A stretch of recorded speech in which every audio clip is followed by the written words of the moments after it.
Thank you all for coming. You're all regulars, so I don't need to do the housekeeping. So, I've a slightly different arrangement today. As you can see, I've moved that table, just thinking of my feng shui. So, which means I can put all the leaflets and books out on here, which I think is a bit more accessible than along that window ledge. I've got lots of stuff to talk about, assuming I'm going to be left some time. But first up is Matt Harris, familiar surname because Chris. So no prizes for guessing that one. As you can see, Chris has made sure she's come here first thing this I did check whether he wanted me here or not, because I might actually be glad that I wasn't here. The door's here as well, yeah. Oh, we're working on the door. She'll be doing the next one. I've already told her, yeah. And Matt works in pharmacy, and I will just hand over to Matt because he can introduce himself better than I can. Good afternoon, everyone. Like Graham says, I'm Matt, Chris's son. So I'm here today to just give you a brief talk about antifungal drugs, just a brief introduction really, that's all it is. I'm a ward-based technician here, and I've worked here for the last 14 years and been on the wards for about 8 to 9 years. I'm currently doing surgical wards and cardiothoracics. So we're just going to give you an introduction into antifungals. So what sorry to interrupt. Already? Yeah. I'm building your part up. You're as I say, I don't know how pharmacies are run. Okay. So I've met the pharmacist, who's a really important guy at the top. Yeah, so basically we have, what I wanted to do. from the top we have principal pharmacist, well we have a chief pharmacist who would be Charlotte, who's over the whole of pharmacy, she's the accountable pharmacist. Then we have principal pharmacists, then they go down to senior pharmacists who are specialised in certain areas, and then rotational pharmacists, which would be the newly qualified ones. And then to me, which is, we have above me a specialist senior technician, and I'm a senior technician, then we have a technician, then we have assistants. So there's quite a few tiers in pharmacy. So you do a degree in pharmacy to do what you're doing? I do. Is that the next step up?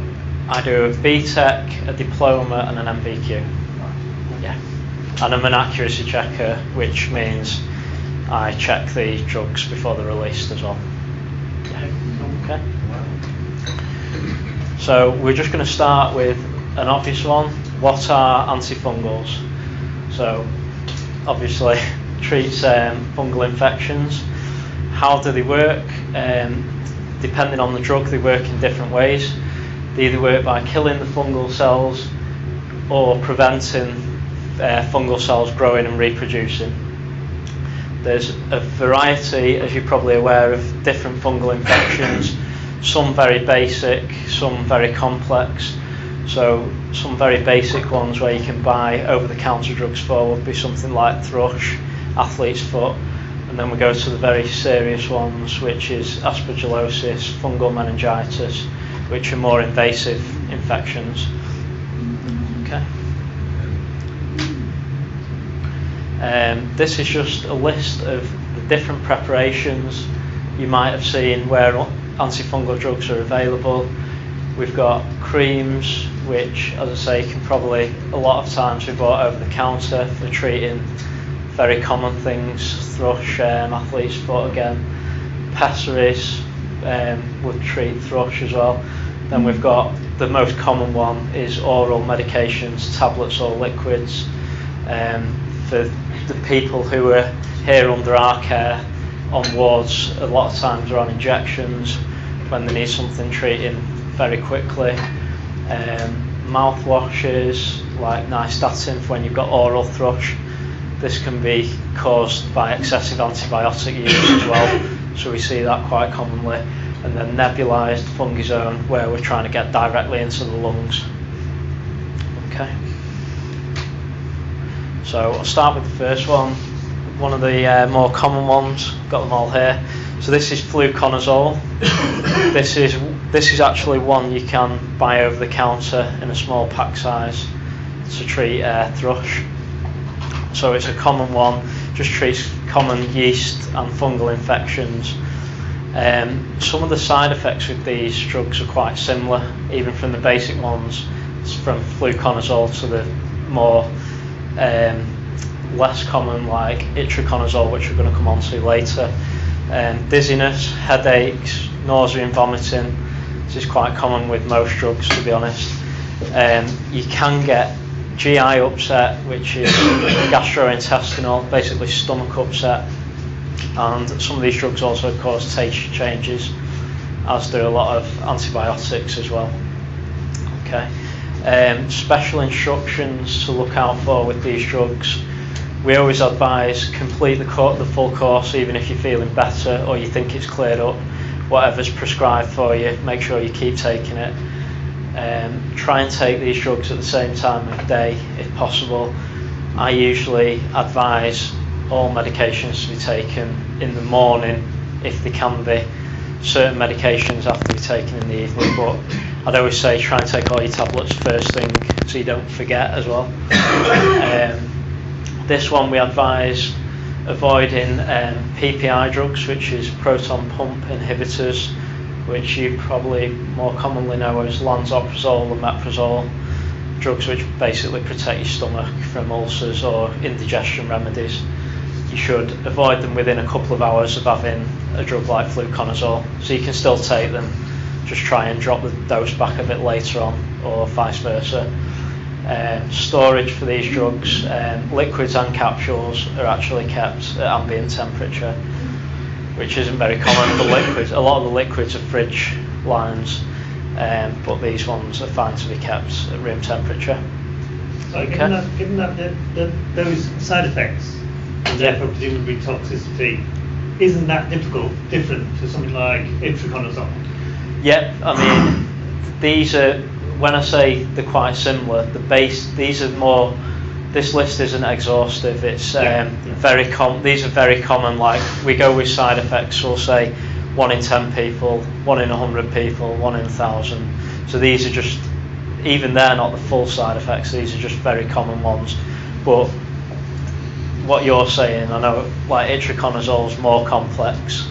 I'm wondering why you can get this over the counter and you can't get itraconazole. You can buy this over the counter.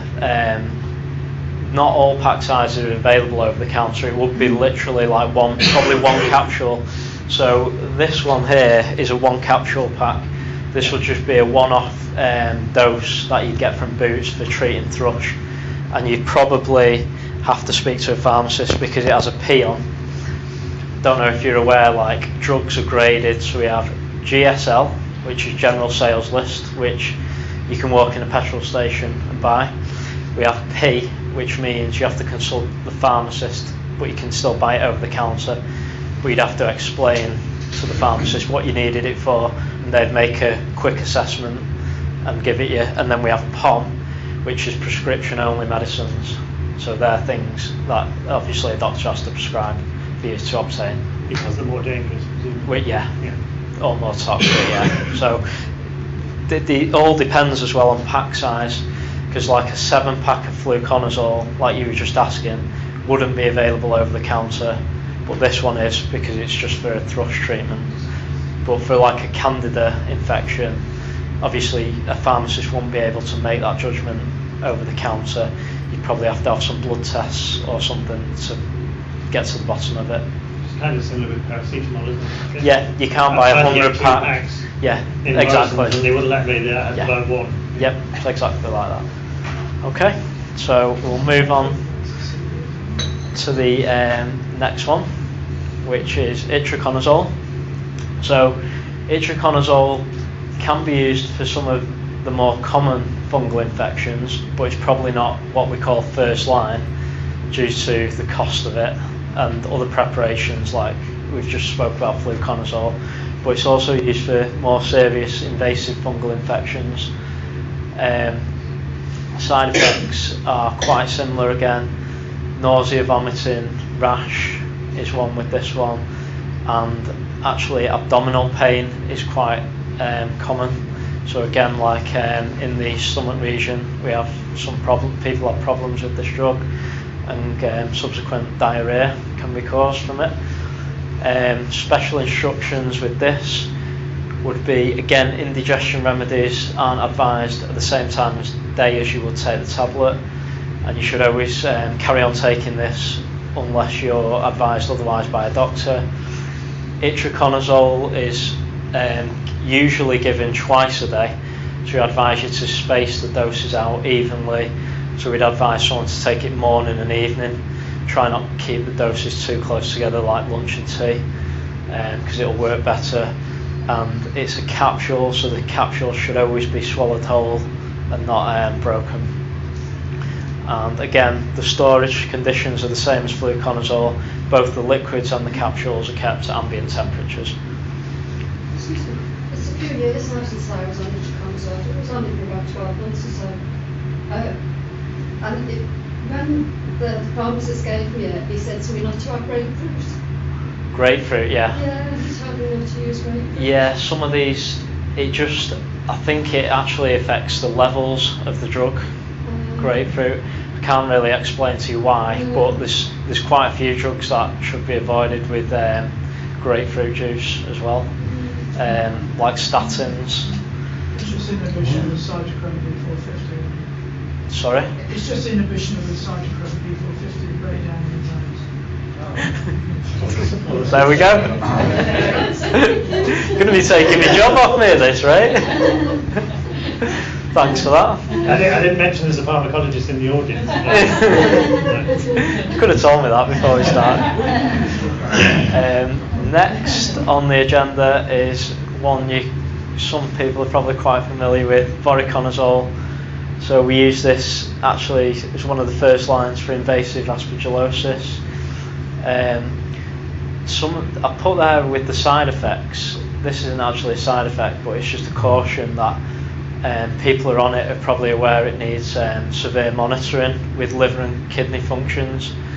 So you might have heard of LFTs. That would be done before liver function tests, which would be done before you commenced on the treatment and probably during the treatment as well.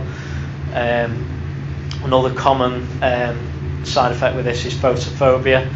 That's why a lot of people who are on it are usually given factor 50 sun cream to protect themselves, because you can get cell carcinomas with voriconazole. Abdominal pain again, confusion, rash, visual disturbances and electrolyte disturbances are all quite common.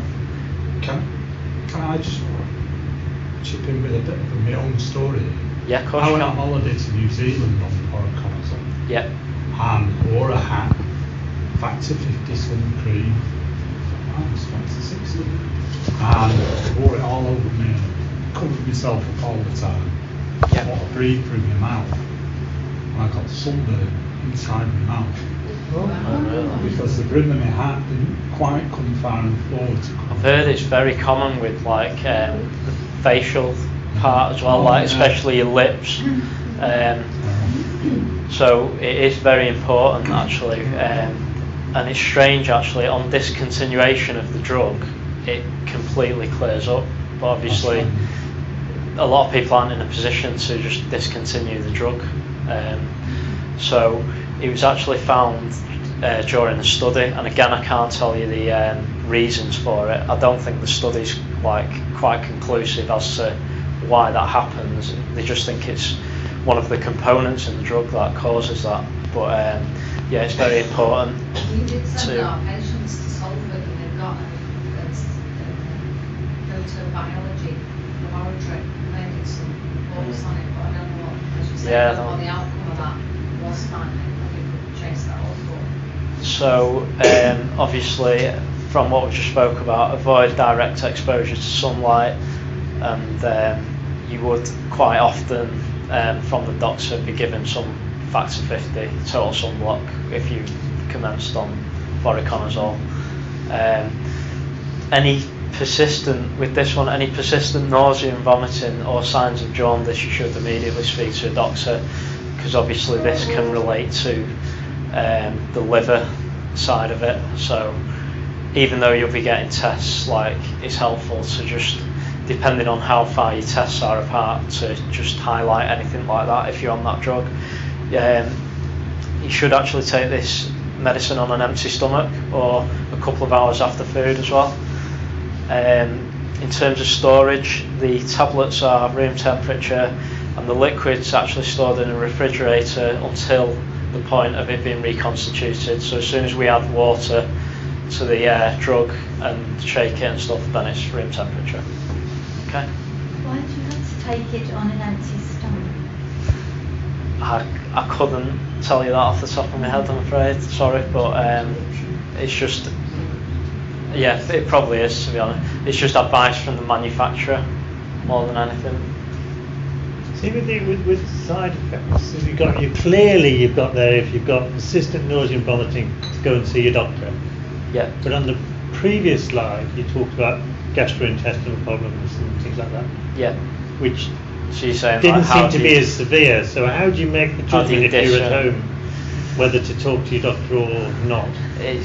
I think it's more if it's out of the blue and it's persistent over a good couple of days, because when we say nausea and vomiting with some of these other drugs, it's more the feeling rather than actually being sick. And so it's hard with the nausea, but with the vomiting, if you're constantly being sick, you should definitely highlight that to a doctor. But I think with some of the other drugs, it's more like a feeling. You're going to be sick, but you're not, or you're feeling like that. And if it's not something you generally experience otherwise. Yeah, exactly. If it's something, everyone knows their own bodies well enough, yeah. Okay, posaconazole.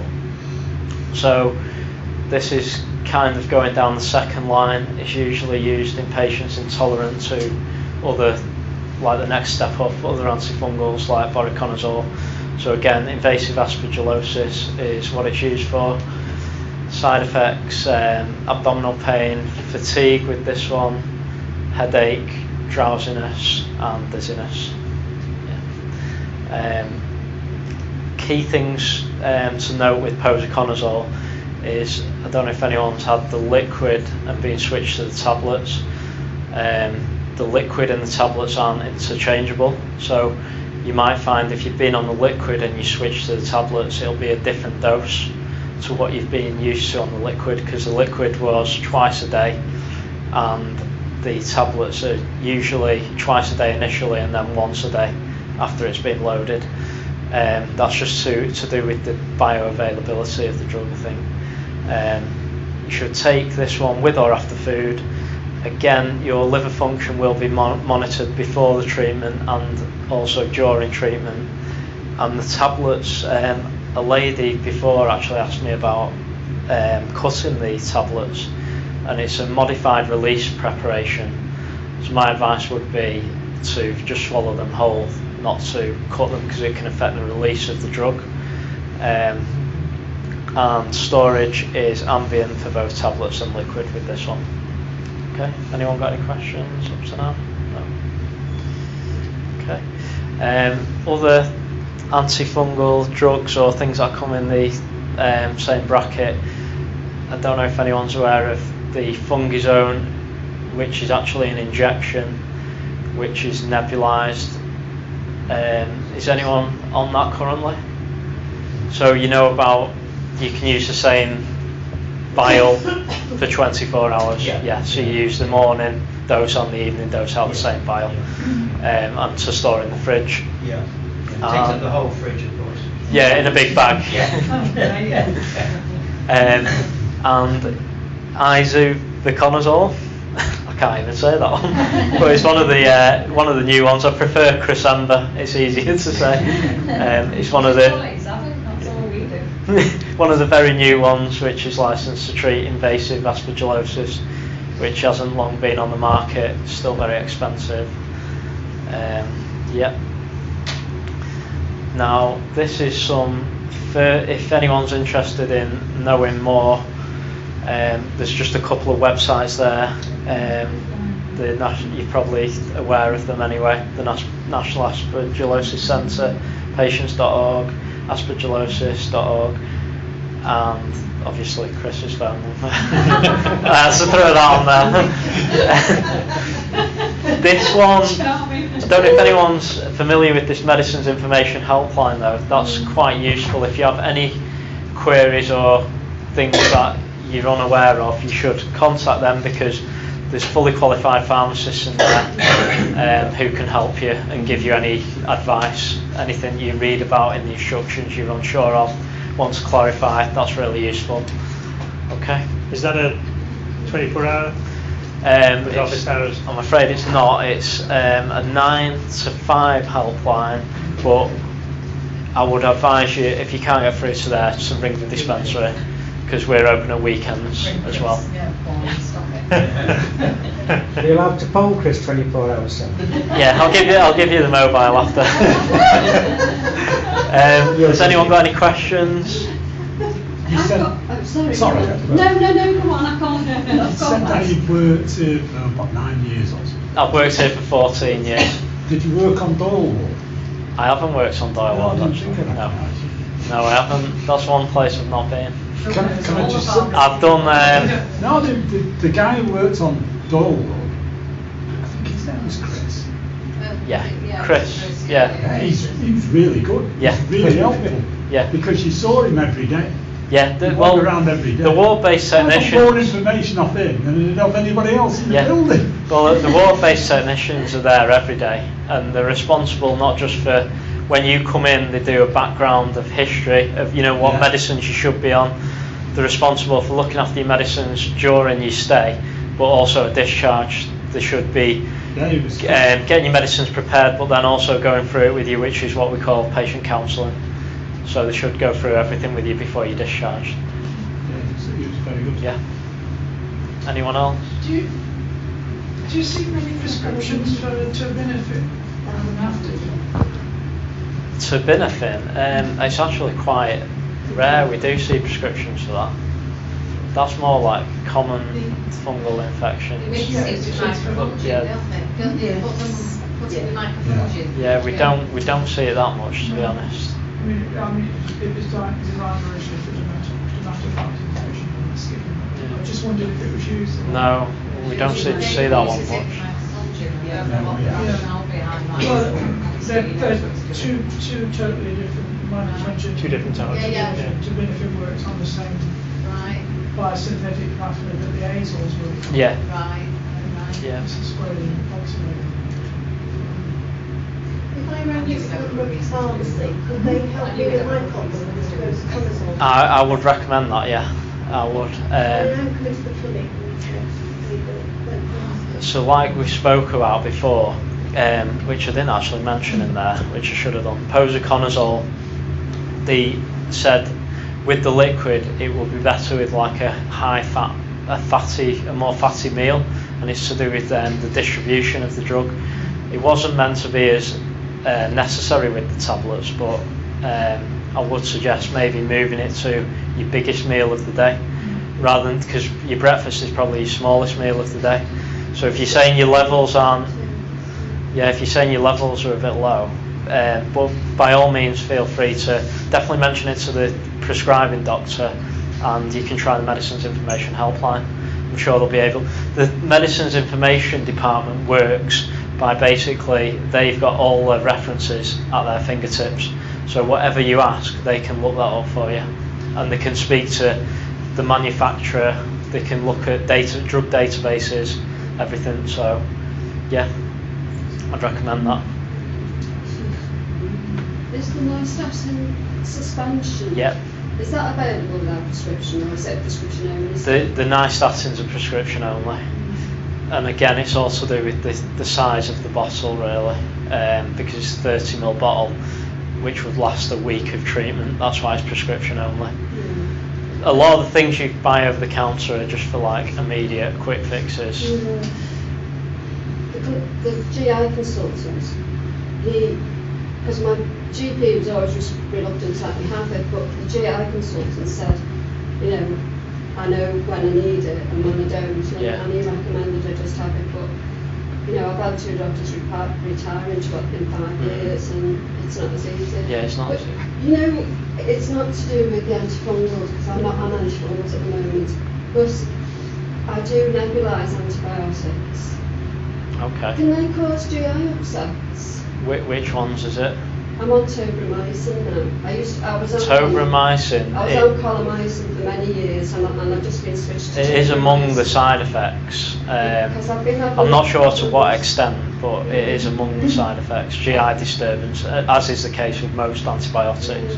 Because I was under a GI consultant here for many years, but I haven't got access to him at the moment. But I'm really struggling with it, you know. And I can't pin down what it is. The only thing I can think of is I wonder if it's the tobramycin. Yeah, they should be giving you the nystatin though if you're on tobramycin. Because is that why you're on it? Because of the thrush from antibiotic? Well, it's usually in my mouth. That gets very uncomfortable. So the GI fellow said you just have it to swell around for a couple of days. Yeah. For the course. Yeah. And then it settles down. Yeah. But I've tried to, you know, eke it out now and try to do without. But I have had a lot of gastric disturbances recently, and I can't, for the life of me, work out what it is that's causing it. No, it could potentially be the tobramycin. But without looking at all your other medicines, I wouldn't like to say, to be honest. Something we've been picking up on in various groups recently is people with GI problems and other inflammatory related problems. Quite a few of them are getting benefit from using a probiotic. Yes. Yeah. Very Professor Orwell expensive, aren't recommends them, yeah. There's 2 he recommends that are best. One is called Simprove, because I'm dairy free as well. Simprove, and it's got like a hashtag BSL3. Oh yeah, VSL3. They're the ones that Professor Orwell recommends. But Simprove is really expensive. Is it? I think a lot of them are very expensive. That's the And downside you to can't them. get them on. You can't And the get thing them is, on. people are reluctant to prescribe them because there's not a lot of evidence for them. Yeah. But funnily enough, It's just a bit. there was an article in the paper last week about, and it mentioned VSL3 and Simprove, and they said they're the only 2 probiotics that have got proven benefits, and of course, you know, that don't get knocked down. Yeah. Yeah. Yeah, because everything else just gets knocked out. That's right, Yeah. but those 2, there's evidence now that they don't. But it is ever so expensive. Yeah. But Professor Orwell at one time used to give you a voucher, and Simprove manufacturers would give you a subsidy. Oh, that's really good. I don't know whether he still does it, because I've not seen it for over 12 months. I think some of the people that I was talking to, some of the patients in the group, were just they're supposed to use the probiotic every day, and they were using it twice a week. And they were, No, which is, and the other thing he always recommended was one of the Activia yogurts. He used to recommend as well, but you've got to have some really big they don't ones. generally get through the gut, through the stomach particularly well. And the other thing that was mentioned, where if you've got a GI disturbance and you're having candida issues, the acid reflux can promote the candida. So the whole thing is like a cycle. It's a vicious circle, yeah. Thank you. Thank you very much. Matt, just Yeah. in terms of actually obtaining all the medicines, are you involved with the ordering and the restocking? I'm not involved with the ordering at all. Basically, we have a separate department, which is the procurement department, that deals with the ordering. Because I would imagine that must be a pretty big task. It's a very big task, yeah. And some of that stuff's very expensive, I think. Right? It was very expensive, but now basically a lot of these drugs have come off license, so they're available in generic forms, which I've actually got here. So the itraconazole, that would be very expensive because that's Sporanox, but that's actually available in generic preparation now. Yeah. Posaconazole is still no, that's not off license yet. Yeah. So that's Knoxville. That's again very expensive. Voriconazole, this is a generic version of voriconazole, which you would have been known to know voriconazole as Vfend, but that is off. So that's actually probably like a tenth of the price of Vfend. And in terms of sort of continuity of supply, are all these things generally available? You don't have problems obtaining them? We can have problems obtaining basically anything that's on license still. So like the Sporanox, if there was a manufacturing problem, we'd have serious problems getting hold of it. If it's a generics product, we can go to different wholesalers and find a way around it. But the problem comes with the branded products, because we've only got that one line to go down. Because it certainly seems in recent times that the manufacturers, I think once upon a time they would have made the stuff and stockpiled it and supplied it. But I think now there's much more of a almost making it to demand just because of cost. But of course, as soon as they hit a problem with a batch being rejected or whatever. It's usually a raw materials problem as well, and as soon as you hit any of them problems, then there's either like a complete stop on it, or there's a very small batch being released, and obviously that's got to go around so many hospitals. Well, yeah, because I guess for some of these things, and given the conditions you're treating, continuity of supply is pretty important. So I imagine there's also a system of sharing it. Well, we share between hospitals, we share information as well. We have a thing called InfoFarm, where information is shared between hospitals, and we work with a whole range of like suppliers to try and get, but sometimes it's just not possible. But in that case, we should be notifying the prescribing doctor. So like Professor Denning, if there was a serious problem, would be notified, and we'd have to find an alternative arrangement. And then if stuff's not available on prescription that you normally get through your GP, and they say, because it's happened to me where they've said that there's been a manufacturing problem. So I was getting a month in advance, so that was tiding me over. But if I'd have had a problem and I had run out, would I have been able to get in touch with the hospital and get some? You could at a last resort, but the problem would come when with the prescription, because it's all to do with the legality of, like as a hospital, we can only dispense hospital prescriptions, so we can't dispense FP10 prescriptions. But I mean, if there is something, we've done it before with like a transplant patient, where if it's a very critical drug, we will find a way, to help you out.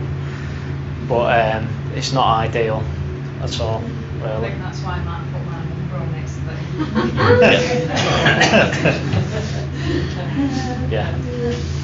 I was having trouble with home care, the delivery service. I think everyone's had trouble with that. And I was going on holiday the next day, and they let me down 3 days in a row. Yeah, that's not bad. And so Debbie was able to get me sorted out fast.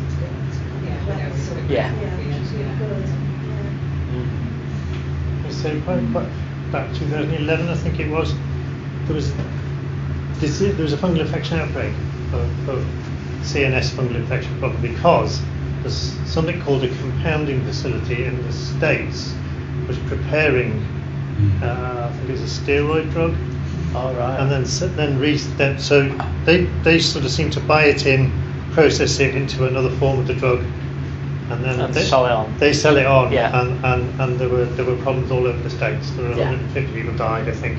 Yes, that has to go through the. Does that happen in the UK? Do we have things called compounding facilities?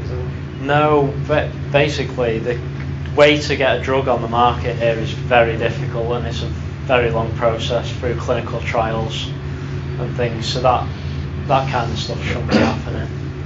As in that case, it was the compounding facility had the problem. They were the ones who didn't have the correct procedures in place, and that's how the drug got contaminated.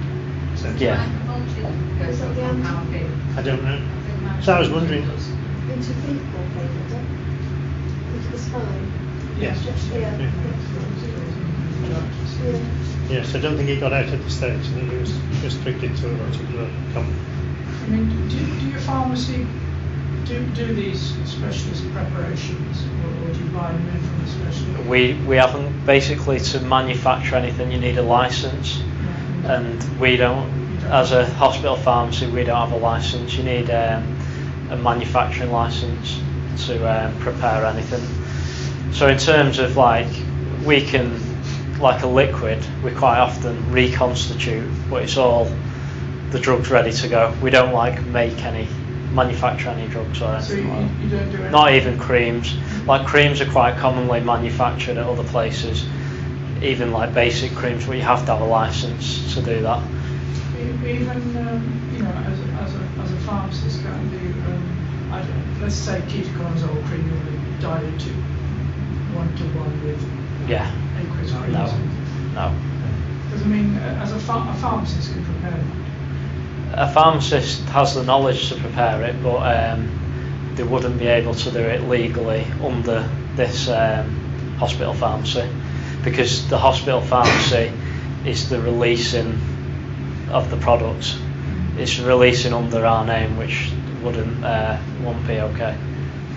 It used to be, I worked as a community pharmacist, and we used to make a lot of stuff. Yeah. Even individual patient recipes, they bring in their own bit of paper and we make stuff up, but it was a regular occurrence. But of course, as soon as you get a problem and a lawsuit, then eventually... Yeah. And also with the turnover we have, it wouldn't be beneficial. No, it's very time consuming wise, it wouldn't be beneficial for the amount of turnover of patients. I think the other thing is for hospital pharmacies, they used to have some kind of Crown exemption in terms of these issues, but that was revoked. So, like everybody else, you become responsible for what happens. We usually have, though, like in an area, as in Manchester, we usually have a hospital pharmacy that has got a license. Yeah. Therefore, we all don't need a license. We just buy from that manufacturer. So ours would be Stepping Hill.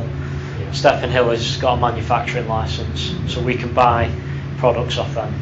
The pity of it is you used to be able to do your own things and try things. Try different flavours and all that, which is You always check the items. Is every single product checked? In what sense? Well, like thalidomide, it was isomeric. Oh, okay. Well, yes. I mean, I think nowadays the product test, the testing that goes on prior to marketing is very much more rigorous. So that all of those kind of things, and probably thalidomide was the biggest learning area. Like Graham said, one person sent off the materials, they made a drug, and people started dying. Was that isomeric? You know, I mean, so is every single drug fully tested? Yes. The problem you've got is that even then, once you release it to the general population, you can't predict that every patient will react in the same way to the product. So your clinical trial and testing every version and making sure that any different manufacturing process, all that stuff is covered. That's why we have to break down the side effects. But all that would be checked. But of course, and it will be tested in clinical trial with a sample of patients. But when you release it to the general population, and millions of people take it, what you can predict is that somebody metabolically be different to the norm, will react differently to the medicine. Yeah, what I mean is the actual elimination of isomers in the drug. Right, okay. Yes, it should be, but it's not always. But I guess you still have problems with unexpected events when it's. That's why they have a yellow card system, so that the person that you're talking about. So the second line is picking up the problem once it's out in the community. ADR. People reporting things that happen. ADR. Adverse drug reactions. The most important thing to check. That's what it is. Each time you make a batch, you can have the isomers. Yeah, and each batch is tested, and each batch has a batch number which is traceable right through the supply chain. So there would be a batch test done. On each batch. So in theory, that shouldn't be a problem. I guess I wouldn't like to see our department say that something had happened post-manufacturing, or patient storage, or anything else. But in theory, what may happen is that people will use the same material. Yeah. Try to make it up. Which leads me seamlessly on to my last question. The yellow card system. Yep. How do we access that in the hospital? The yellow card system is accessed by the doctors, so you will speak to your doctor and they will, or a pharmacist even, and they can fill a yellow card in. The yellow card is basically for what we call ADRs, which is adverse drug reactions, and that will actually go on a database. Anyone who's ever had a reaction to any drug, that will go on a database, and that's how we pull side effects and information about side effects.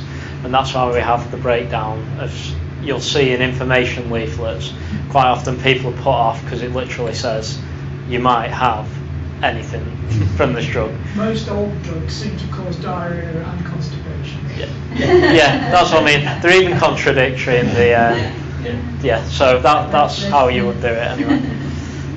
Okay. That's brilliant. Yeah, thank you very much for your time. Thank you very much, Matt, for an Thank you. Just going to walk away and drink that whole bottle. Interesting.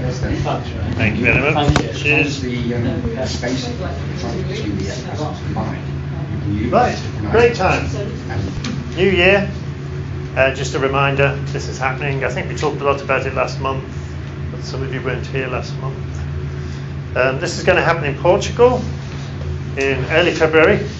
The proposal is that we do a patients event at this meeting. Professor Dunning actually wants to do it in Portuguese because we've got a couple of Portuguese patients, and he wants Portuguese, the language, to be prominent in this event, and invite a lot of the locals around if we can get them, which I believe are quite a few. But of course everyone is welcome to come. It would be free to register. I'm fairly sure, but you have to get yourself there. That's the downside. And there'll probably be a meal in it for you as well. But we haven't finished the organisation. We're only just about to start the organisation of that part of this. So just to let you know that that's what's going to happen. So we will be having the first Friday. Yes, we will. I will. Unfortunately, that will be that meeting will be the February meeting. If all goes well, I'm going over there to run a meeting like this in Portugal. This gives you some idea of the level of challenge that Professor Dunning likes to set up. In a room I don't know, with internet I have no idea of, in a language I've not got a clue about. A minor challenge. The other thing that happened a couple of weeks ago, which most of you might know about, was the Fungal Disease Awareness Week, which was proposed and run by the CDC in the States, which is the Council for Disease, can't remember now, but it's the major centre for disease identification and awareness, in the States. So if they have a problem with outbreaks or anything like that, CDC are the people who are tasked to deal with it. I think it's the only advertising for it. Yeah. We heard about, they got the funding for it, and we heard about it roughly 3 weeks before it happened. So there was not a lot of, a major amount of awareness outside of Facebook and Twitter in the UK. And the specialist areas. In the States, they did something similar, but it seemed to be again centred around CDC website rather than, but I presume they're pushing it out into all the doctor surgeries as well. I don't know what they're doing in the States. Anyway, we wanted to get involved, and there were a lot of people on the Facebook groups, a lot of patients and carers that this is like what we've been waiting for years, that we're going to have our own awareness week, and a lot of people had a lot of ideas and put a lot of effort into it.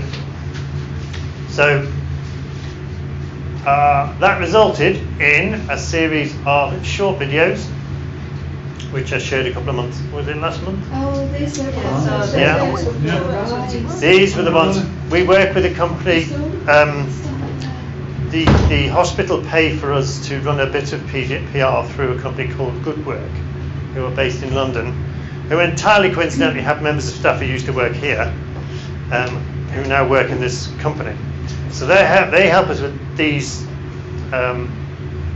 projecting these stories. They sent them out, and they've got their own Facebook and Twitter, but they're also a media company, so they're pushing them out to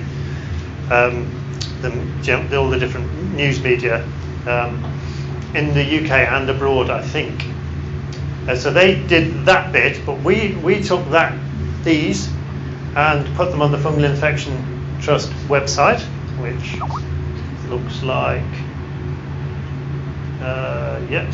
looks like this. So this is the FIT website, and every day of the week, so it ran from the 14th to the 18th of August. I put up a new video. In fact, there were 2 every day. So twice a day, something went new onto Facebook and new onto Twitter, if you like, each with a different aspect. Some things that we came up with, or Prof Denning came up with, and the Good Work came up with, like the washing the dishes story. Things that we came up with Jill Fairweather, came up with a diary that she did for every day of the week. So we put what she wrote on a page with some images that she put up as well. So we sort of ran the generic news story alongside what it actually does to people every day for 5 days, and that worked quite well. I wasn't actually here. I was in the Lake District with virtually no internet at all, so I couldn't do much more than just schedule these to appear every day.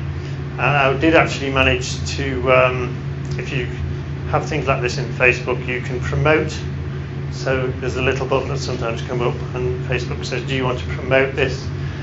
And if you say okay, it'll charge you £10, and it'll send out that post to everyone in Facebook that it's identified that post is relevant to, according to all kinds of demographics. You can set the demographics. In this case, I was in a caravan on my mobile phone, so I didn't actually set the demographics very much. And I spent about £100 on the 10 different videos that went out, trying to spread awareness, if you like. The actual impact of all this activity for me, from with your help and with the people on the Facebook's help and Good Work stuff we can do separately. For our bit, now we normally in the Facebook support groups get about 2 new people a week, get about 100 a year. It's almost been regular as clockwork for the last 3 or 4 years. We get a new 100 every year. And that, in that 1 week, we got 100 new supporters on the group. So we obviously made an impact to the right people with the right demographic and pulled them in. Oddly enough, what Facebook chose as an appropriate demographic to send these messages to were 84% women for some bizarre reason. Don't know why that is.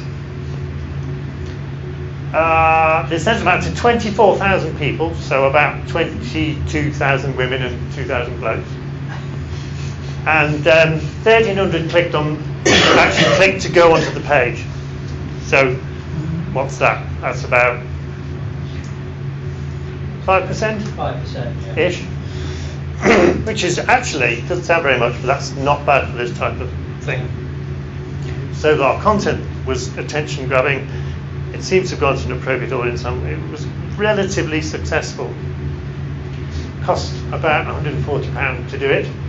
For 24,000 people, that's pretty cost effective for us, and to bring 100 people onto the support group, that's actually really good.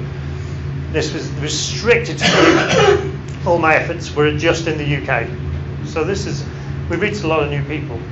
So I regard that as a minor success. Next year, when we've got a bit more of a run-up at it, and maybe I can come up with a bigger budget for advertising it, we might reach a lot more people. So that was quite good. That's quite a good impact. If you want to go in detail, this is what Facebook shows you. There's there's actually 8 or 9 videos there. I think they missed one out because it was the previous week. They've all finished. You see what you can see. That particular one had 500 clicks, which was, can't tell you what that is now, which was the actual general awareness one, I think that was. So we can tell from this, we can refine for next year. This didn't work. Well, that one didn't work so well, but that one worked quite well. So it's telling us a lot about what we can do next year as well. So that's a good thing. So we've learned quite a bit. Good Work did their bit separately. They were targeting medics, professional people.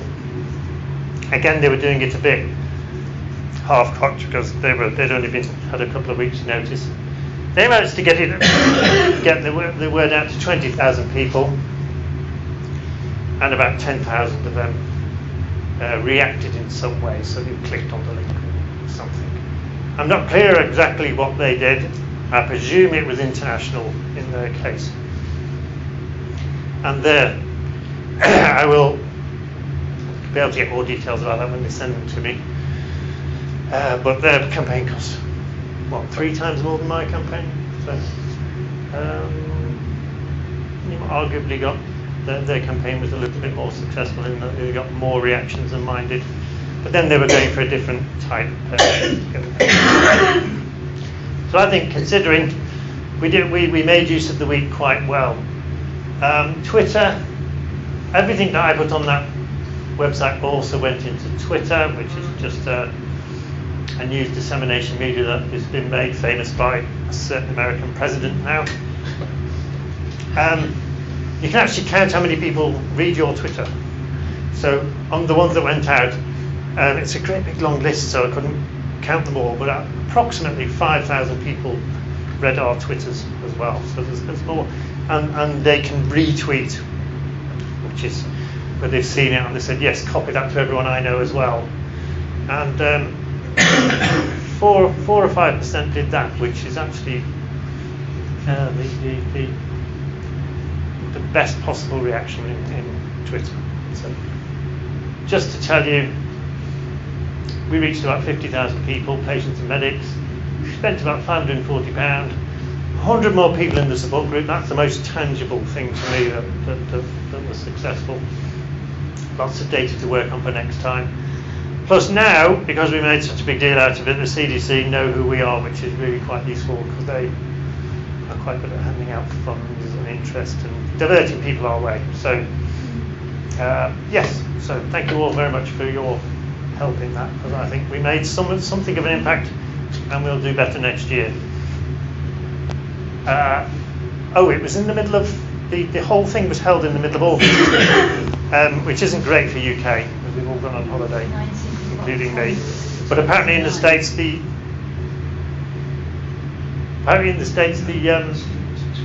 kiddies' holidays stop in mid-August, so it was time for them for the beginning of their working year, whereas it misses ours. So it's not quite right for UK, but we still do quite well. Coming up shortly, end of October, the Manchester Science Festival. We're getting involved in this, which is why I mention it. It's based around something that the Royal Society did last year, which they produced an exhibition called Killer Fungus. You might have seen it in the news about 12 months ago, maybe 18 months ago. It was on BBC and a variety of other places. They're going to recreate that at the Museum of Science and Industry in Manchester on the 19th to 29th of October. One of the main bits of that exhibition is something called Robots, which is the thing they've spent the most money on. And their website, the programme isn't quite finalised, so I haven't got too many details of this yet. But the Royal Society are going to restage their Killer Fungus thing, which I'll show you a bit more detail of in a sec. But we're also going to do a fungal outbreak event, for which we might need a volunteer. Okay, I do. Well, they've said that to me, and I kind of dispute it. I'm not sure one of us is suitable for this, but anyway. Is it half term? End of October. They usually time it for half term, don't they? Happily, I'm away on holiday in that week. The second week, because I've been forced to carry over a week. So well, you can only carry it over till before the end of the year. So well, I'll take it half term. So I'm off at half term. Anyway, so it's basically this is the plan of the room. There's going to be a central thing with a mannequin of some sort, microscopes and diagnostics, so we can pretend to diagnose a fungal disease. Someone is going to, the volunteer, the patient, will come in with this mysterious illness. They will attempt to diagnose this person in situ, engaging members of the public saying, well, what do you do next? What do you think's happened? Judging by the diagnostic results, what do you think we should do next, and so on. And it will all be contained in this. It's just one big game, I believe. And about half a dozen members of our staff, medical staff, will be down there playing the game with members of the public. That's like the lighthouse in Edinburgh. It's similar. Not Yeah. like it, Yeah, very the lighthouse for Romans, isn't it? I think it's bigger, Yeah. and it's all gone black. I know why this happens, but it doesn't help. That's overheated, so it takes up 30 seconds to cool down. So I can talk. Is that also at the Science Museum? That's what they say. Right. It's going to be at the Museum of Science and Industry in the engine building, which is one of the big buildings. So it might actually be quite a big space. It's like the one at the back. So I'm not actually been there. I think I was there last week Steam. by coincidence. Yes. Big steam. Yeah, When you that's- go. Yeah, I know what you mean. Yeah. So they're proposing. There's a memo somewhere saying, Graham, you could try and get a patient to come and be a patient for us, but as far as I can work out, the rest of the instructions are about coccidiomycosis and not aspergillosis. So no, Graham can't get you a patient on. But I missed the meeting because I was away. So that's going to happen. We'll be there. We'll be getting involved, and I'll have more details next time. Actually, there's measurements on it. 7. There you go. No. Right. Wake up. Come in. Okay.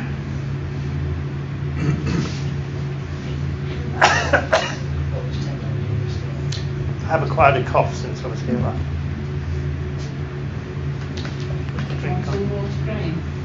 I had a beaker of water somewhere. There's one there, there's a grey beaker there on the table. That's where I left it.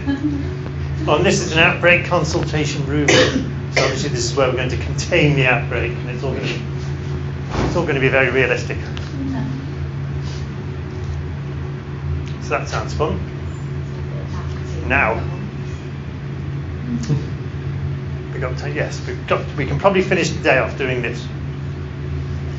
In February every year, which some of you might have seen me talk about it before, we run a patient survey asking everybody who comes into clinic for the month of February, and it's usually about 100 people, to fill out a survey of our service. Okay, so it's very important for us because we have to give feedback to the commissioners on the outcome of these surveys.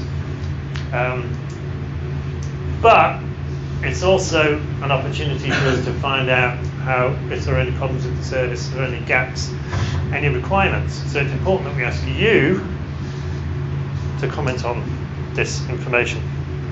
Okay, so here we go.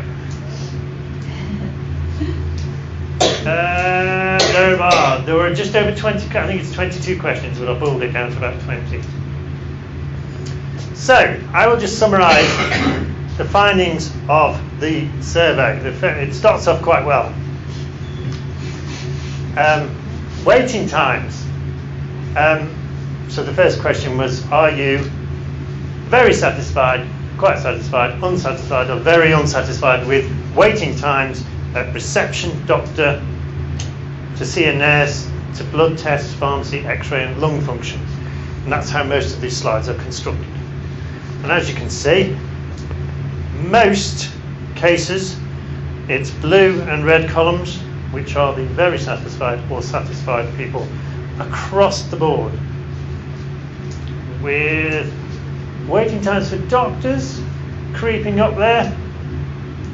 Waiting times for blood tests and pharmacy, not so good either. It's a shame Matt's not here actually, he could have answered on behalf of pharmacy. I'm wondering whether there's any difference in, it'd be interesting to look at last year's and this year's, because they've got Roland's pharmacy now, so has that improved it or is That's a it good making point, it yeah. worse? So that's something that's worth checking back on actually. One of the questions I held back on asking Matt was, Roland's an entirely separate entity with prescribing in I it? was wondering that. And to the hospital pharmacy, or are they? No, it's all the hospital.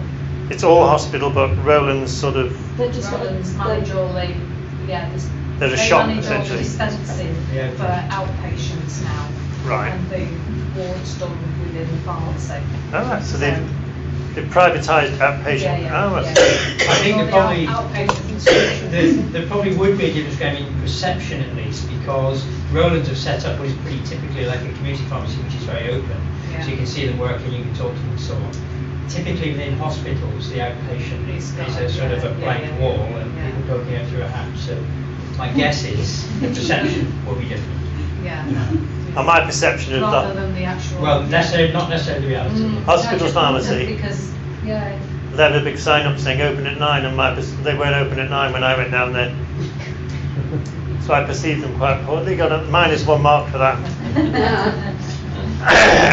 Well, I guess some of us are using home care now, so that helps, doesn't it? Yes, yes. But essentially, waiting times overall very good.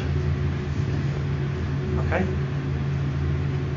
But good idea. We do a test with the change in pharmacy. Yeah. So no problems there. We don't think. I know MDT have looked at. Have they gone through this yet in an MDT in the NAC meeting? Because David wants to go through this. He's, as we will find out in a bit, there's 1 or 2 concerns. In fact, this one. Courtesy. I think some of these categories are set by the commissioner that we have to ask, and some of them we set ourselves. You have to be courteous to your patients. And in this case, 2%, there they are, which is 2 people. And I did the collation of all this, so I know that was 2 different people were very unsatisfied with courtesy. Now that is unusual. That's never happened before. And how does it, what group of staff? Is that in the clinic or? is it general? All 3 staff groups, essentially. So So what are the 3? receptionist, nurses and doctors. So all 3 of them. They essentially, one clue is, and in both cases, Centre manager anyway. in both cases, they said everybody was Right. unsatisfactory. So in both cases, someone was having a bad day, That's really the which is still a concern. Yeah. Just had a bad experience all round, which is what So, it is to me. other than that, no problems at all. We're satisfactory. Oh, it's all the work. And now, Chris has her own shot. You know, so. Quality of care. Satisfactory or better by 99% of all patients. For doctors and nurses, yes. 100% clinic nurses. So clinic nurses are those that hang around and run reception, where the specialists are Debbie, Sarah, Dawn. No one can forget Dawn. Incidentally, on the subject of nurses, we're trying to get them to come and give us a talk, one after the other, over the next year. It's not easy. They're not keen talkers. Support outside of clinics, so where people phone in asking questions outside of clinic time. About 50% replied to this question, inferring that 50% of people have never contacted us out of hours. Again, everybody is very satisfied or satisfied without exception across all 5. I don't know. Does nurse, doctor, admin? Admin, are you admin? Or would you be staff not stated? And other. It all gets a bit vague at the end here, but those are what we use. I think it was Debbie that wrote this questionnaire, so a few questions are a bit vague. I think one year I did say it doesn't include niece and got to know when you're doing it. So would we all like to see Chris's approval ratings at next year? That's unanimous, that's going in. Oh, and there's a comment. A lot of the questions had comments, room for comments. So all those who replied, this is my comment. All those who replied to this question were satisfied or better at the support offered outside the clinic. Comments were extremely positive, with special mentions for Debbie Kennedy from 2 patients. And then in italics are the actual comments from patients. So you can see Debbie comes up twice, I think. Yes, there and there. So she's obviously met the standard and exceeded it. But as we know, everyone was approved of with no exception. Physios, 100% satisfied or better. Well, they didn't ask me. You didn't come in February. Appointment in for February next time. This reads like Phil wrote these comments on the form.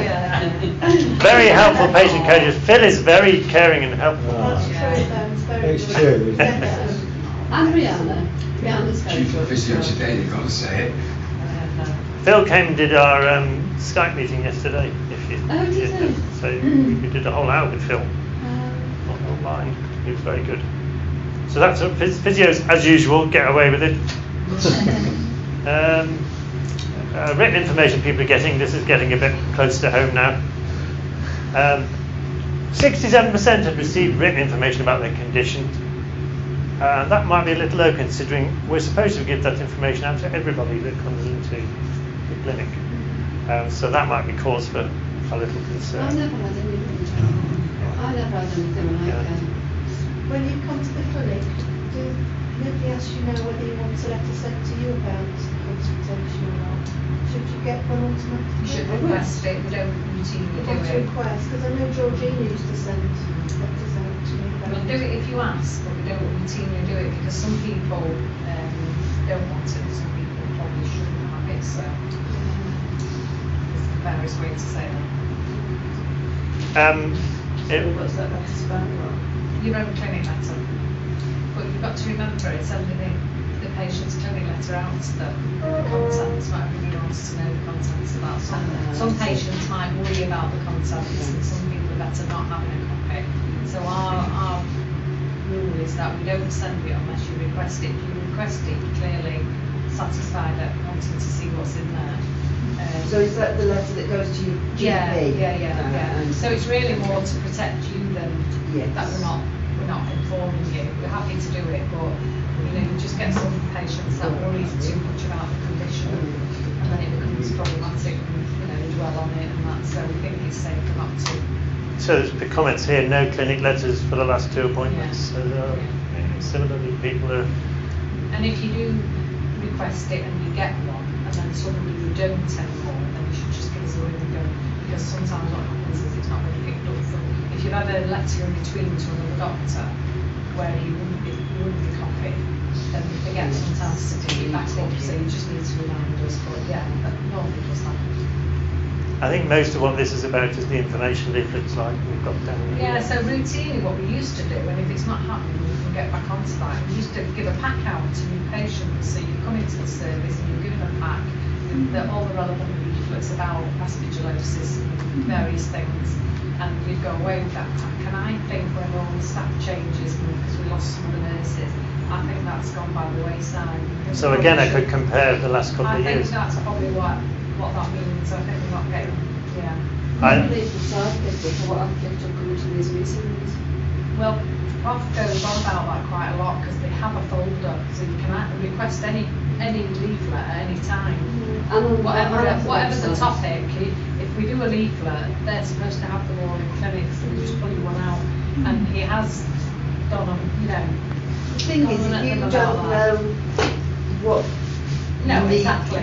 That's why the new patient pack was quite useful, you see.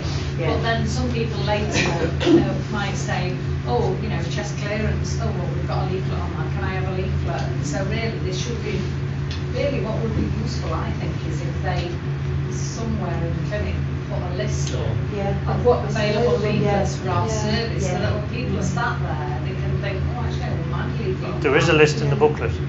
There is a list in the booklet, so maybe that might not be a complete list, but there is a list displayed somewhere at the nurse's station or wherever you think, because it's only when people sat there, a bit like the booklet, that people you read things, don't you, when you sat there, and then you can say, actually, I've seen that notice, can I have a leaflet on that? at the You wouldn't know what station on the you way know out. what You might have your, Because you don't know what yeah, you don't yeah. know. I mean, they have a stand in the. As long as you don't know what you don't know, you're all right. They have a leaflet stand in the chest clinic just by where our. We've said that for ages, haven't we? Yeah, and I think if we could have something similar, even if it's a detachable one, we can just. One, put on the wall, one thing the yeah. current nurses seem to come to me to complain about regularly is that they are that shape. They want booklets rather than this. And I produced one with this as a booklet, Right. but it's met a stalemate because I said, well, there you are, I've done it. And then who's going to print it then? We need to put it through. So David's not actually said they need to raise it in They can send it through for NAC What's or wrong with anything. it the way it is, with that shape? Yeah, what's wrong with that? I don't see how it's a Then you major fold it in difference, half, so. yeah. I mean, it's easy to read, it's what you can read, isn't it? That's a matter of the way it's shaped. Yeah, I think so. I would too. agree. Yeah. No, I don't agree with that. Okay, you've forearmed me now. Yeah, but I do think we should explore a little rack and that you can just Yes. hook up on anything. Just a bit like this, but you've just got access but to that it. Just, then Under people the can see television what's there. perhaps. Do you know? Although I suggested that years ago. Oh, I'm so glad you mentioned that. Years ago I mentioned that we should have a split screen in the North West Hall Centre where you can watch your telly, or the split screen. I see you laughing at me. Why? Go on. And that you can have the information on the Not a Wimbledon time. yeah. And I went to and they said that they wouldn't do it. Well, it's got to have something called panel in play, PNP or something Yeah, like they do that. it in TDC. They've got And you one. It's can, not like well, they it's might not- have a slightly newer telly. Although that one's been renewed. It's for nothing now, though, aren't they? But then you'd have to have Oh, look at my glasses. you'd have to have a computer in the cupboard behind running what was on the other part of the screen, which is a bit more, which almost certainly I'd get the job. But I think putting the leaflets, it's the space, because if you might remember, I used to have a poster up in the waiting room saying this meeting happened, and they redecorated the place, and I attempted to put my poster, and I redid my poster, and Stroppy clinical nurse wouldn't let me put said, oh, you can't put it there. Well, where do you want me to put it? Well, you can move one of yours up there, it's fine. No one can see it up there. Yes, it's just there. Oh, she took a big, didn't like it at all. So, Is that one of the ones that got the complaints against? yeah, they would have, if I'd filled the form out, they would have had a complaint. Copyright. But yeah, a rack with them. I think that'd be good, that. But you can have the discussion with the nurse. Like the one that outside the cancer unit. Yeah, that's what I mean. It needs to be not screwed to the wall, not yeah. freestanding, really, doesn't it? Yeah, that's what I mean. But I was thinking, well, yeah, I'm probably screwed to the wall, but if they had an issue with another stand. just Yeah, have a- yeah. So someone has to maintain it and keep it. for, Yeah. Chuck out all the screws and all that stuff. That's the Yeah. only That would be my job, I Yeah, should so think. it's either mine or Graham's job, isn't it? Sure. Those clinicians, they can't handle that kind of Stop regularly saying, complexity. well, that's your job. If a task involves more than one thing, then Yeah. information about potential symptoms. 80% said they'd received that information about potential symptoms. That's not bad, but I still think there's room for dramatic. This figure of 61 is not 80% of 100, obviously. That's because not everyone answers these questions on every form. So I'm only giving you the ones that have the responses. Some service inconsistencies cropping up here as well. So that's another information-based thing that perhaps the new nurses are not quite appreciating the importance of giving out. Perhaps. Asking the doctor questions. Apparently, 97% of people were happy that they'd understood replies given by doctors when they'd asked for important information. Is that consistent with your experience? Yeah. Can't argue with that. So the doctors are doing okay. Isabel gets a mention in the middle there. Very helpful, Dr. Isabel Rodriguez. We're beginning to get a picture of who puts the most effort in, aren't we? But have you ever had an inpatient stay? About 41% have been in an inpatient stay, and 97% felt they've been treated with respect and dignity, which is great. Consistent comments there. No problems with inpatients, as far as we can tell. Would you recommend UHSM, a hospital to family and friends? 97% said yes. Again, comments are consistent. The Postal Service. Comment, I think, yeah, there were so many comments. This was a comment-based question, so I've trimmed the comments down a bit. Comments are generally positive, but with some constructive suggestions. Yes. The packaging won't fit through the letterbox, I think, is a pretty valid. However hard you push it. Not the new ones, I don't think. Would anyone like to actually volunteer that they filled this form in February? No, nobody did that here. Good. Packaging's a bit dodgy. Sample pot did not fit, so there's. When you put it, it comes from like a plastic. That's right. Like That's a it. When you clamshell. put it in, Yeah. It doesn't you fit can't in. close it. Yeah, So we've had to put masking tape around it. Keep on. Is that recent? Yeah, it's supposed, Yes, it's supposed to couple of be weeks designed ago. that they fit perfectly. Yeah. Because they design them for postal purposes. Yeah, well done. But they don't, they just spring open. And have you ever had an opportunity or a route through which you can complain about that before now? No. No, but I think the nurses should go back to Thermocor and complain that they're not. Well, yeah, not- well, we don't know there's a problem, then we don't know, Yeah, they can't be I think reported. They should go back to the people who provide the packaging. We just to say presumed they're that not. it was us being stupid, Yeah. we put masking tape One around bottle, it. one bottle. Yeah. One yellow bottle. Yeah, the little We need to talk to the people who put the cakes in that boxes because you can never get them open. The 6-inch nails. Well, they are bulky. You never get them done. You can imagine them opening it up at the other end. Who put the tape all around it? You're like, let me in, let me in. So that again, there's another issue that we might have that we need to give some attention to. I'll write all these down and pass them on to the boss. Yeah. And it is a bit, it says on it, there's all sorts of stickers, there's like a plastic bag with what That's you want the, testing, biohazard, yeah. and then on the back. That's have there's a 3 layers, you strip. see. That's what they Yeah, insist but on. The two don't go you together. don't know, because none of that will actually go inside.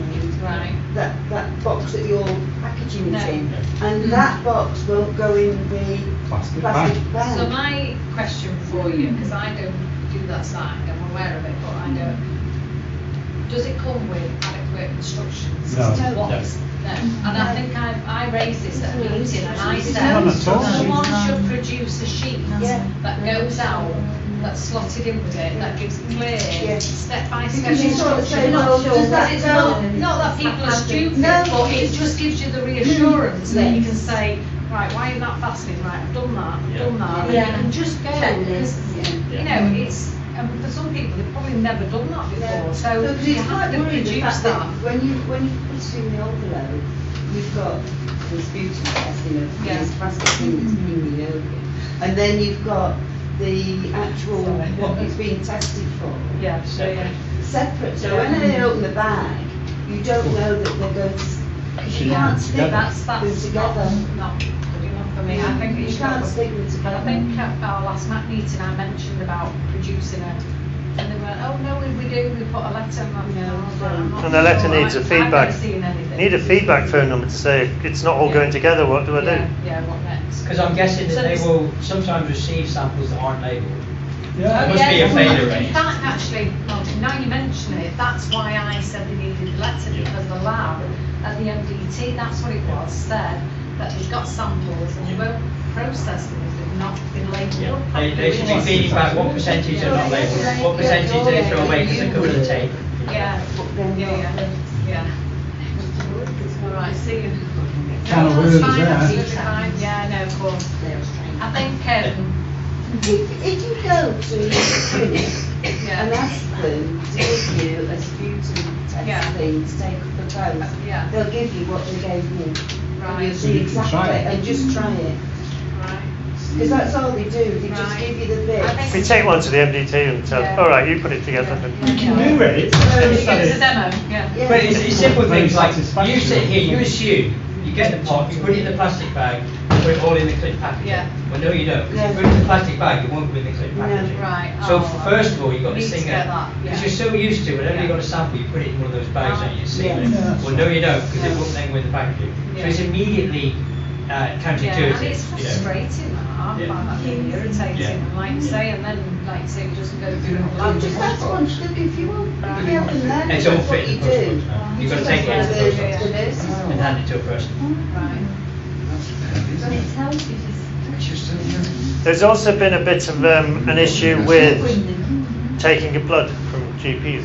So I've had a couple of people say they've gone and asked the GP to take blood, and they're charging to do it, which they shouldn't do. And then others, the slightly bigger issue, which I might have mentioned before, is that GPs will only take blood here. And a lot of our patients need blood taken elsewhere. And GPs are point blank refusing to do it. They're being sent to hospitals. The hospitals are refusing to do it. So, and that's another issue to raise under this, I guess. Something about samples taken by GPs. A bit of confusion about the forms as well is quite a big. But I'm sure that will come up when you go through this the questionnaire in NDT. So, a few issues there. Deliveries of antifungal drugs. Comments are generally very positive. One or two constructive suggestions, where are they? Delivery slot options for your drugs. So maybe the OR I only. thought they were meant to offer that. They'll give you a time, like I had some Right. on Wednesday, 8 to about 6 o'clock. Right. Normal But then parcel on the delivery. computer that day, and it does actually tell you the really? time that Right. you're expecting. I've had trouble with them now, I have to say. They just decided they weren't delivering for some reason. So could they text you to say it'll be with you then? It's on the computer. No, you have No, to. no, I know that. Well, What I'm it's saying got a is, computer I'm thing. asking the question, could they text you to say your drugs have been dispatched and will be with you at such a time? You know, just like you do with the Royal Mail, your parcels being tracked. On top of that. No, so I was just wondering whether that's something, because I don't see why they couldn't offer that. I mean, everywhere does that now, they text you to say, Mm. you know, your Is it the parcel's one? on its way. Is it the one company nationwide doing it all? Yeah. Right, but So that's, it's just, you know, would that be useful for people? I think that. then that'd be an useful. improvement, wouldn't it? Yeah, because then at least you know it's a closer time, isn't it? Yes. No, but we've actually run out of time. So, shall I just? Well, how many have we got? Quite a lot. Shall I do the rest of these next time? It's probably a good idea, isn't it? Because now we go on to websites. So it gets a bit close to home. So those slides will magically disappear between. I'll deal with that one if it's not right. I'll be looking at that. Okay. Can I just ask you something Of course you on can. that survey? Yeah. It's only because it's cropped up today. But because a lot of patients use a nebulizer service, Yeah. and it's not mentioned on there, is it? Right. So we need the question about nebulizer. But this is because this is purely NAC as in Yeah, the yeah. commissioning bit. think Yeah, I that's why, understand yeah, that, yeah. but I'm guessing anyway. a lot of patients do use an nebulizer service. Right. Okay. I What don't- is a nebulizer service? Well, I don't think they find that people are very happy about it because they're trying to do something about it now. Is it a centralised thing or is It's it? the nurses in the clinic do it, Yeah. and they just haven't got the So time to it's do not it. included because it's targeted at Wednesday, isn't it? And this is targeted on Friday because it's related to the Commissioner's report. Ah, right, well, That's oh, why you're not, right, it's not yeah. included. Is that right? Yeah. But you could put a separate, you could ask for a separate Yes. report on it. I'll You could put propose the You question. could get them to do a mini survey and run it on a Wednesday Yeah. for 4 weeks, just like that's run. Yeah. But a lot of private patients use nebulizers. Yeah, but they're on, I'm guessing that they've not put a question in there relating to it because they're not the group of patients that they're trying to target. So you know on Friday there's 2 separate codes, one for NAC patients, they're the ones that go to the commissioners, and the other group of patients are on a different code. So my guess is all the people who fill out quals have been given a questionnaire that's how they've captured it. Yeah. And the other people on the other code don't get a qual. So I'm assuming that's how. The questionnaire used to be given out Mondays, Wednesdays, and Thursdays and Fridays, but it hasn't stated that this year, so maybe that's changed. I have done those to show that, didn't it? I have done those questionnaires in the past. Yeah. I think, like you say, I think like Graham said, I think when we were, you know, probably fully staffed, what we are now, but you know, Georgie, you know, I think then we were including those at the clinics. Now, when the staff went off, I think it got reduced down, didn't it? And put it back in there. I think stop it going back in. Yes. I think it'd be a lot more helpful. Worth discussing. Yeah, absolutely. Yeah, absolutely. I think so. Yeah, that's what I was trying to do with the scans and the, you know, function, trying to put in scans. Sensors make it more than one journey. It's hard enough. Okay. I will wrap it up. Tickets. I can verify these work. I can also tell you how they work now.